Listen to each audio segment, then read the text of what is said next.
Fotoanan'ny fampelezan-kevitra teraka asan-tselika ho an'ireo izay mahay manararoatra. Ho an'ny Eva, manao fitetezan-trano no ataony.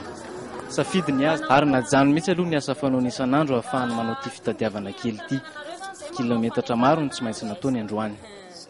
Misy ny olona tena mandray tsara ary misy ny olona zany ao anatin'le fahaizana vavaka dia miaritra ianao zany. Rehefa mba misy zany hoe mba solon-tsakafo kely ho an'ny ankizy avy any amin'ny zareo dia raisinay an-tanandroa. Tsy mba tahaka izay ny an'ny Benja, mashinista no asany amin'ny andavanandro. Androany, andro tsy fiasana, miandraikitra ny filaminany eto Tsonjombe izy. Aloha mafimafy ihany. Misy le olona zany ianao miara-miasa anao dia izy vao may tsisy vidiny zany le ataonao eto ohatrany ataony zareo ohatrany fiainana isan'andro fotsiny hoe tonga dia mandeha ohatrany. Ianao miasa tsara, zareo tsy manaraka an'le izy. Karama aloha araka ny fanarahana dia hoe 75 eo zany ny androany aloha dia izay nandananay nakaty. Ireo tanora indrindrindrindra no tena voasarika amin'ity asan-tselika mandritra ny propaganda ity.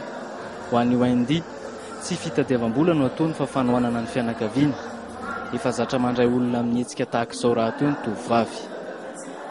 Non, c'est à l'occasion satria famille zany efa atao efa pendant toute l'année dia nandritra ny taona maro dia mba manampy anazy fa tsy hoe à l'occasion efa hatramin'izay. Karama isan'andro no omenareo olona rehetra mandray anjara amin'ny fanohanana kandida iray ho amin'ny fampelezan-kevitra. Tsy vitsy ireo olona no mandeha manao io asan-tselika io, ny asa miandry azy ireo rahateo maro.